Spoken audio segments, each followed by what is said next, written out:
Dear students, आप सभी का स्वागत है आज के इस स्पेशल सेशन में। मैं अभी डिस्कस कर रहा हूं एमएससी बॉटनी एंट्रेंस का paper conducted by Himachal Pradesh university Summer Hill Shimla.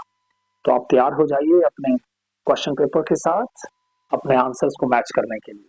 तो पहला question, which of the following plant belongs to Phaeophyceae? Very very important, very general question. इसका जो आंसर है that is C, Ectocarpus. Ectocarpus is the right answer. बाकी तो कोई green algae है, कोई जेंथोफाइसी का मेंबर है और polysiphonia is a member of rhodophyceae. तो right answer is C. Next question, question number 2, which of the following family is not correctly matched with this reserve food material? तो इसमें हमारा answer है D, xanthophyceae, that is starch. It is not correctly matched with its reserve food material because xanthophyceae जो है ये store करता है oil, right. बाकी rhodophyceae, floridean starch, Sinophycean starch, and Phaeophyceae, they store food in the form of laminarin or mannitol. Third question, which of the following blotting technique is used for detecting RNA bands? Right answer is C, Northern blotting. Very simple question. Which of the following method of the question number 4, which of the following method of gene transfer make use of tungsten or the gold particle? And the right answer is C, that is ballistic gene gun method. Biolistic gene gun method एक ऐसा method है एक recombinant DNA को transfer करने का जिसमें एक gun की फॉर्म में हम शूट करते हैं और उसमें इतनी पावर होती है कि जाके वो न्यूक्लियस तक स्टेबल हो जाता है। वो जो ट्रांसफर डीएनए है वो किसी भी होस्ट के डीएनए में चला जाता है। ठीक है, तो right answer is C. Question number 5, the heat लेवल ग्रोथ रेगुलेटर्स और media are generally sterilised by, and the right answer is B, filtration through microfilters. ये जनरली यूज किया जाता है टू स्टेरिलाइज हीट लेवल ग्रोथ रेगुलेटर्स और media. तो right answer इसमें हमारे पास आता है बी आंसर, राइट। अब है question number C, which of the following is not used as fusion for the fusion of protoplasts? Right, question number 6, and the right answer is D, it is dimethyl sulfoxide। ठीक है, तो right answer इसमें D है, बाकी सारी choices गलत हैं। अब question number 7, which of the following is a correct sequence of development stages of embryo during somatic embryogenesis? And right answer is C, it is first globular shape, then heart shape, and after that it is torpedo shape। तो right answer is C। Question number 8, which of the following is a non-PCR based approach? Non-PCR based approach, and the right answer is it is question number 8। Question number 8, right answer is C, it is RFLPs, that is restriction fragment length polymorphism। Restriction fragment length polymorphism is the right answer। तो question number 9 की तरफ चलते हैं, which of the following is not a distinguishing feature of family Solanaceae? हमें एक ऐसी family Solanaceae का एक ऐसा फीचर बताना है जो इसका डिस्टिंग्विशिंग फीचर नहीं है। ठीक है, so that is B is the right answer, ovary is inferior. This is not a distinguishing feature of family solanaceae. बाकी oblique septum is there, actinomorphic flower is there, fruit is berry और capsule is there, but inferior ovary is not the distinguishing feature। Question number 10, cephalosporin C and antibiotic is obtained from? तो इसमें cephalosporin C is obtained from Fusarium solanum, that is C is the right answer। Next is the Indian tea is obtained from? Question number 11, question number 11 and answer is B, Camellia sinensis। तो ये तो general learning के question है, इसमें कोई ज्यादा thought process नहीं है। विच of the following is the main source of turpentine oil? Question number 12, question number 12 है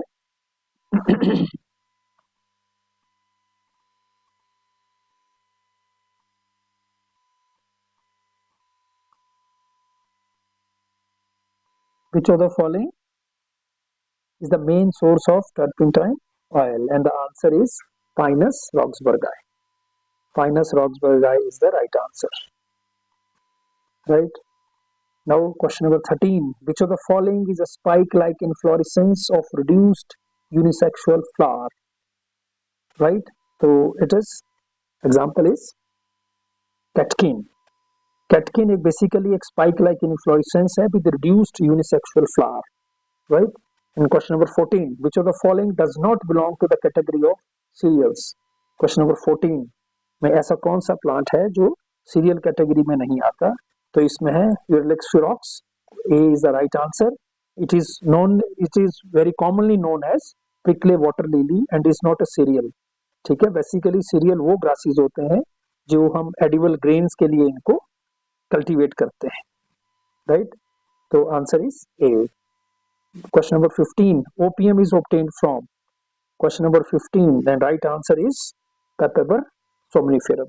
Papaver somniferum is the plant जहाँ से हम opium को obtain करते हैं, right? And question number 16. The organ type described as Lignotaris were. Its right answer is C. That is, it is obtained from the leaves. ठीक है, तो ये हम कहाँ से obtain करते हैं? Leaves से obtain करते हैं।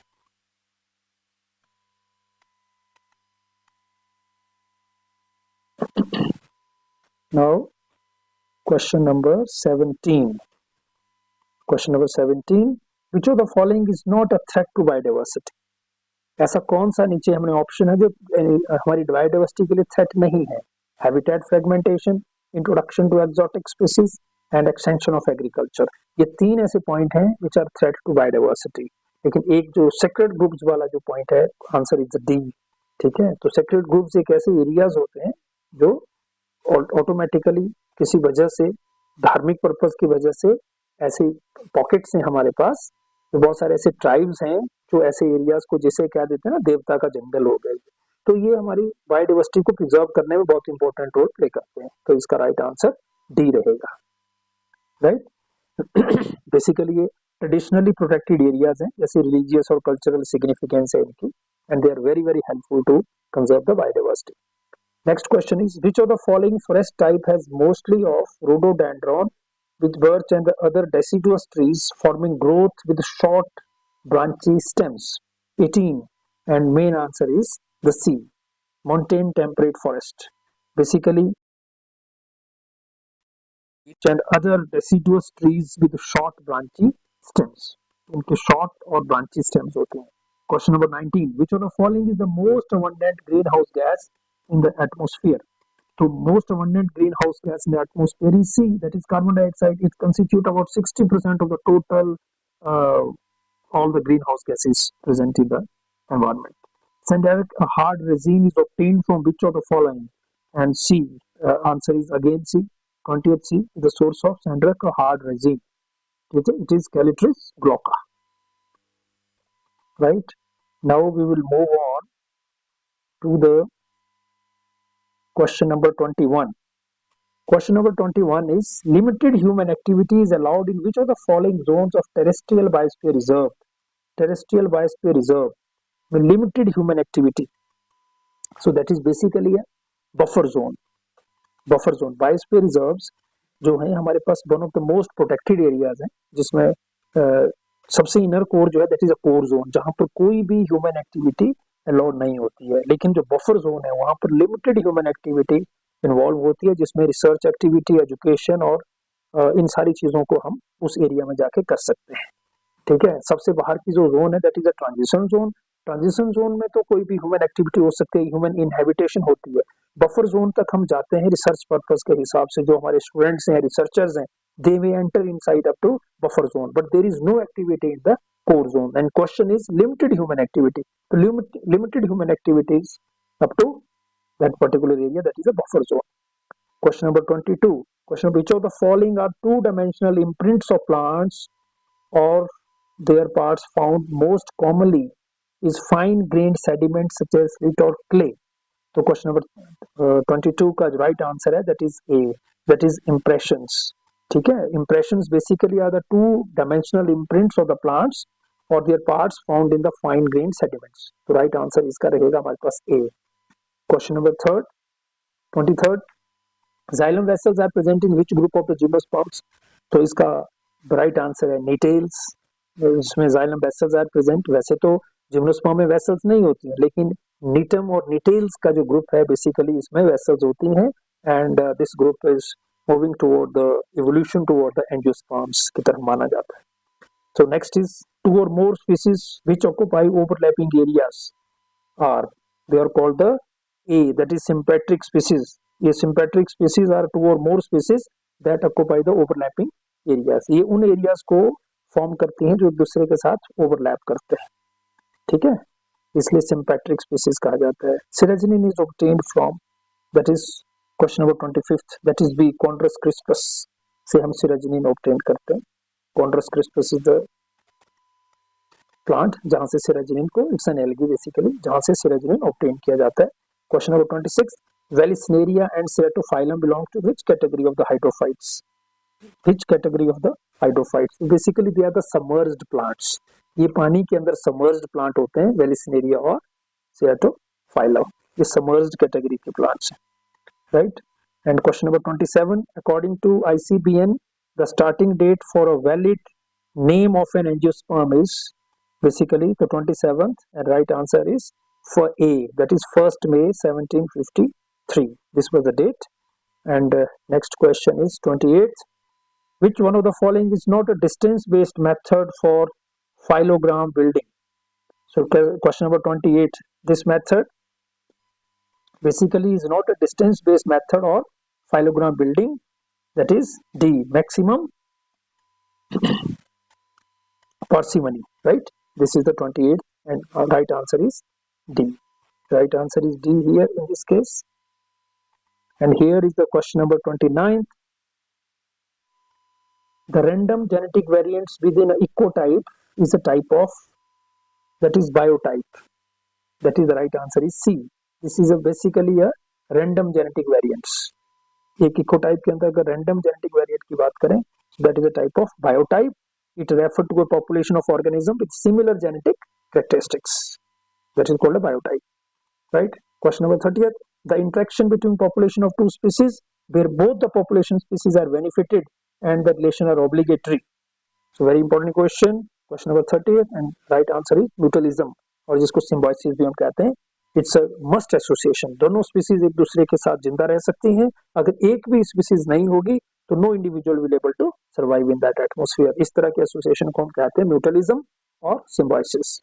Question number 31st. Which of the following biogeographic region have mangroves and distinct plant communities like Casuarina, Calophyllum, Pandanus? 31st number question, and the correct answer is B.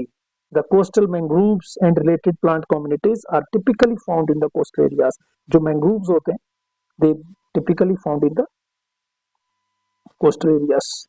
ठीक है, तो इसका जो आंसर है that is the coasts. B is the right answer. Question number 32. Which of the following survivorship curves indicates low mortality during most part of the organism's life and heavy mortality when member reach the age of senescence? When the member reach the age of senescence, and the right answer is A, that is a concave curve. Basically a concave जो survivorship होती है इसमें curve indicate करती है low mortality in the early life and followed by a sharp increase in the later life. So that is a concave curve, and right answer is basically A, concave curve, right. अब हम बात करेंगे question number 33rd. Which of the following condition does not refer to Hardy-Weinberg equilibrium? Hardy-Weinberg equilibrium को ऐसी कौन सी equation है जो basically refer नहीं करती, right. First is random mating, second is no mutation, third is small size population, and fourth one is no migration. And the condition here that does not refer to Hardy-Weinberg equilibrium, that is C, that is a small population size. ठीक है, Hardy-Weinberg equilibrium require a large population size.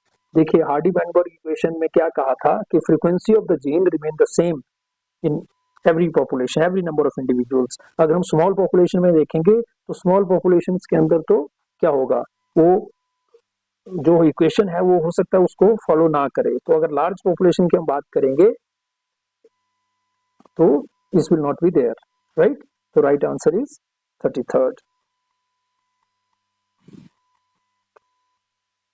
And next question is 34th. The gradual change in the gene frequencies The gradual change in the gene frequency of population over time as a result of chance rather than mutation, selection or migration is known as 34 का B, that is a genetic drift. Basically genetic drift एक random process होती है that lead to the changes in gene frequencies over time. Genetic drift एक basically एक random process है जिसमें लंबे समय के बाद एक जीन फ्रीक्वेंसी में चेंज आता है. ठीक है, तो B is the right answer. तो बेसिकली जो change in gradual change in gene frequency है that is due to chance, mutation, selection और migration, that is known as genetic drift. उसको हम जेनेटिक ड्रिफ्ट कहते हैं, चाहे लंबे समय से उसमें म्यूटेशन हो रहा हो या किसी तरह से कोई चांस चेंज हो रहा हो डीएनए में बिकॉज ऑफ माइग्रेशन की वजह से कोई चेंज हो रहा हो. So right answer will be genetic drift. Which of the following is not a terrestrial ecosystem? 35th answer, and it is the C, that is lotic biomes. Lotic biome basically ये characterized होता है by the flowing water, जब पानी बह रहा हो जैसे river और streams के अंदर, and are thus aquatic ecosystem. They are not considered as a terrestrial ecosystem because lotic is a word, lotic biome एक पानी के साथ जुड़ा हुआ word है. Next is basically 36 number question. The plants which complete their life cycle within the favorable season and remain dormant in the form of seed during unfavorable seasons are known as, basically तो इसका जो right answer है that is xerophytes.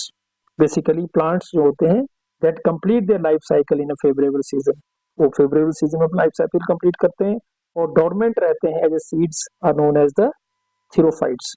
Xerophytes are annual plants that survive unfavorable condition as seeds. Plant जो है जो अपनी unfavourable condition को in the form of seed overcome करते हैं. Right. Next question is 37 number question. Which of the following has not contributed to the development of niche concept? ऐसा कौन सा एट्रीब्यूट है जो निच कंसेप्ट को एट्रीब्यूट नहीं करता? तो basically answer is B, that is Raunkiaer 1934. while Charles Elton and G. Hutchinson are known for their contribution to the niche concept, and Ronquier work focused on plant life forms and classification. तो Ronquier का जो work है वो plant की life और उनकी classification को deal करता है, right, and it does not known for their contribution to the niche, right. Next is 38. Which of the following has inverted pyramids? Question number 38. Inverted pyramid, pyramid of biomass in pond ecosystem. A is the right answer, क्योंकि pond ecosystem के अंदर जो biomass of phytoplankton है, जो producers होते हैं, that is typically lower than of the zooplanktons consumers, leading to an inverted pyramid. Inverted pyramid का मतलब है कि biomass of phytoplankton is less as compared to the biomass of the zooplanktons. This what we mean by inverted. Upright pyramid होता है कि जो सबसे base वाला हमारा सिस्टम है, ट्रॉपिक लेवल है, उसमें सबसे ज्यादा होता है, फिर ऊपर को कम कम होता है. इस तरह के पिरामिड को बोलते हैं अपराइट. बट यहाँ पर इन्वर्टेड है बिकॉज फाइटोप्लैंक्टन का जो मास है that is lesser than the mass of zooplanktons, right. तो यहाँ पर इन्वर्टेड बनता है and answer is A, right. So question number 39. The succession start from the acidic soil. जो एसिडिक सॉइल से सक्सेशन स्टार्ट होता है, what is that known as? तो here the correct answer is C, oxylosere. Oxylosere basically एक ecological succession है that begins on the acidic soil, जो acidic soil के ऊपर बिगिन होता है, ठीक है ना. बाकी जो लिथोसीर है वो स्टोन के ऊपर रहता है, ठीक है ना. हेलोफाइट्स सॉल्ट के ऊपर रहता है. तो ऑक्सिलोसीर जो है ना वो एसिडिक सॉइल के ऊपर रहता है. Oxylosere, succession of the plants. Next is the 40th question.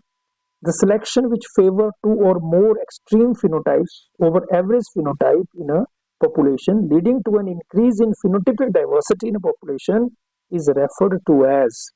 So here answer is C, that is a disruptive selection. Disruptive selection basically किसको फेवर करता है? ये फेवर करता है extreme phenotypes को, leading to increased diversity within a population. तो here answer is C. जैसे हमारा क्वेश्चन क्या कहता है? This selection फेवर टू और मोर एक्सट्रीम फिनोटाइप्स, मतलब ज्यादा और कम वाले को ये फेवर करता है ओवर एवरेज फिनोटाइप. मतलब एवरेज फिनोटाइप का सर्वाइवल नहीं होता, या तो लो में होगा या फिर हाई में होगा, एवरेज में नहीं. तो इस तरह के हम ग्राफ को बोलते हैं which is a disruptive type of selection. इसको हम डिसरप्टिव सिलेक्शन की बात करते हैं और इसमें एक्सट्रीम जो बिहेवियर होते एक्सट्रीम करेक्टर वाले जो ऑर्गेनिजम्स होते हैं they are more favourable more suitable in the existing conditions as compare to the average number वाले जो होते हैं. Next is which of the following is correct sequence of the events in the nitrogen cycle. Nitrogen cycle में सबसे important जो sequence of event है वो देखते हैं, तो इसका राइट आंसर इज डी. जैसे नाइट्रिफिकेशन, नाइट्रोजन फिक्सेशन पहला है. नाइट्रोजन फिक्सेशन में नाइट्रिफिकेशन है, फिर एसिमिलेशन है, फिर एमोनिफिकेशन है, फिर डीनाइट्रिफिकेशन है. तो right answer is D. Next is 42nd which of the following is not A part of acid rain. Acid rain में ऐसा कौन सा एसिड है which is not the part of this, and right answer is hydrochloric acid. It is not A part of the acid rain because acid rain जो primarily होती है that is because of sulphuric and nitric acid. Acid rain में sulphuric और nitric acid main होता है, hydrochloric acid का कोई role इसमें नहीं रहता है. राइट, तो right answer is D. Next is which of the following is not a grassland ecosystem. Grassland ecosystem में ऐसा कौन सा है जो ग्रासलैंड इकोसिस्टम नहीं है, तो right answer is taiga. It is not a grassland, basically taiga is a biome जिसमें कोनिफेरस फॉरेस्ट होते हैं. ये एक बायोम है और biome is a division of our earth on the basis of climatic conditions, जिसमें ट्यागा भी एक. Next is 44th question. When the pollen grain of a flower are transferred to the stigma of the different flower on different plants of the same species, what is that known as? ठीक है, तो right answer is C. इसमें क्या है कि pollen grain are transferred to the stigma of a different flower. Different flower के ऊपर जा रहा है on a different plant of the same species. Species same है लेकिन different flower है, ठीक है ना, और different जिसके ऊपर पॉलिनेशन हो रही है, तो दैट इज कॉल्ड जीनोगैमी. ठीक है, तो right answer is C. Next is the 45th number question. 45th number question में जो हमारा क्वेश्चन है it is pollination by means of ants. That is right answer here is B, that is myrmecophily. And question number 46. In certain bisexual flower, there is certain physical barrier which prevents self-pollination and prepare ground for cross-pollination. That is called C is hercogamy. Right? कुछ ऐसे bisexual flowers होते हैं जहाँ पर कुछ ऐसे physical barrier आ जाते हैं which prevent self-pollination, जो अपने ही flower में pollinate नहीं होने देते pollen grains को और prepare करते हैं ground for cross-pollination. तो इस तरह की कंडीशन को हम कहते हैं herkogamy. Right, next is the fruit developed from a hypanthodium inflorescence is called C, that is syconium. This basically fruit is developed from the hypanthodium type of inflorescence से ये फ्रूट डेवलप होता है. Next is 48 number question. The condition where filaments of stamens are free but anther contain in a tube is known as. Question number 48 that is B is syngenesious condition. इस condition में where filament of stamens are free, जहां पर stamens free होते हैं लेकिन anthers concave into a tube, anther एक tube बनाते हैं, that is called basically B is the answer. ठीक है, syngenesious condition. Okay, here we will proceed with question number 49. Which of the following is not true about cucurbitails? cucurbitails में क्या true नहीं है? Right, तो इसमें इंफीरियर ओवरी है, parietal placentation है, मोस्टली बाइसेक्सुअल फ्लावर्स होते हैं कुकुरबिट फैमिली के, एंड इट इज सेम्पेटलस. का आंसर डी. ठीक है, cucurbitails typically have separate petals, जैसे पॉलीपेटलस कंडीशन होती है rather than fused petals. इसमें fused petals नहीं होते, उसमें free petals होते हैं. ठीक है, it's a polypetalous, it's not sympatalous condition, it's a polypetalous condition. Right, so question number 50. Right, the type of ovule in which the ovule bends along a funicle so that the micropyle lies close to the hilum and the chalaza lies at the other end. This type of ovule is called anatropous ovule. C is the answer. ठीक है ना, ovule inverted होता है जिसकी वजह से micropyle is close to the hilum. Micropyle जो है वो hilum के नजदीक होता है, तो ऐसा तभी पॉसिबल है जब ovule inverted कंडीशन में हो, and right answer is anatropous ovule. C is the answer. The type of placentation in which the ovary is one chamber and the placenta bear the ovule dwell on the inner wall of the ovary, that is referred to as D. D is the answer. That is a parietal. तो parietal placentation एक characterized है ovule का developing on the inner wall of the one chambered ovary. ovary जो one chambered ovary है उसके inner wall की तरफ जो प्लासेंटेशन अराइज होती है उस प्लासेंटेशन को हम पैराइटल प्लासेंटेशन कहते हैं. Next question is 52nd question. What is this question? Which of the following type of endosperm formed by the first division and several of the following divisions are unaccompanied by wall formations? The nuclei may remain free or in the later stages may become separated by walls. इस तरह के endosperm को हम क्या कहते हैं? तो this is a type of nuclear type. Nuclear type endosperm में जो डेवलपमेंट होती है जिसमें प्राइमरी एंडोस्पर्म न्यूक्लियस डिवाइड करता है repeatedly without the cell wall formation. मतलब न्यूक्लियस डिवाइड करता रहता है और सेल डिवाइड करता रहता है एंडोस्पर्म का, लेकिन उसमें सेल वॉल फॉर्मेशन नहीं होती, जिसकी वजह से एक मल्टी न्यूक्लिएट स्ट्रक्चर डेवलप हो जाता है. There is a formation of multi nucleate structure in this. ठीक है. Next question is 53rd question. The nucellus persist in the seeds. The nucellus persist in the seeds and develop into a nutritive tissue. What is this known as? Answer is B. That is persistent perisperm. That is called B is the answer. Perisperm है ना. Persistent nucellus. Persistent nucellus. ठीक है. And black pepper is the example of this. So perisperm basically एक nutritive tissue है जो nucellus से कुछ seeds में डेवलप होता है और इसका जो सबसे बड़ी एग्जांपल है black paper. The type of agamospermy in which embryo arise directly from the diploid sporophytic cell is also known as C is the answer. That is called adventive embryony. Adventive embryony एक ऐसी form of एगामोस्पर्मी है जहां पर embryo develop करता है directly from the diploid sporophytic cells. मतलब कहने का है कि डिप्लॉयड स्पोरोफिटिक, ऐसा स्पोरोफिटिक जो डिप्लॉयड सेल है ये डायरेक्टली बेसिकली एम्ब्रियो की तरह फॉर्म करता है and this is without fertilisation. ठीक है. This is this condition. Now we will talk about the question number 55th. In which type of the embryo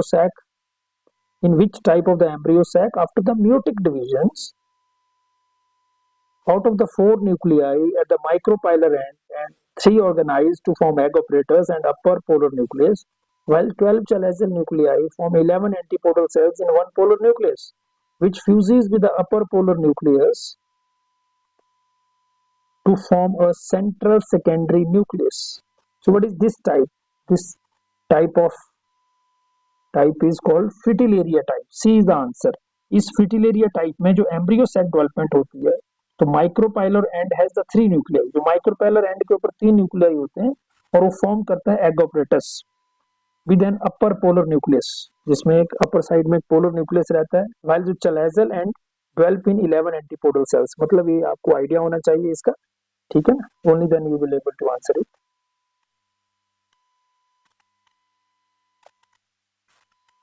Gametophytic self-incompatibility is generally not found in the member of which of the following family? So it is the Poaceae family, right? So is the answer. Now next is the question number 57. The dormancy of seeds caused by the hard seed coats can be removed by the methods known as, that is called C, sclerification. Sclerification ऐसी process होती है जिसमें हम breaking करते हैं और weaken करते हैं सीड कोट को to allow for germination. That is called the scarification, right. तो C will the right answer. Which of the following period belong to Mesozoic era? Question number 58. This is Triassic. B is the answer. Triassic period. जो Triassic period होता है it is the earliest period of the Mesozoic era. तो Mesozoic Ira से ये हमारा जो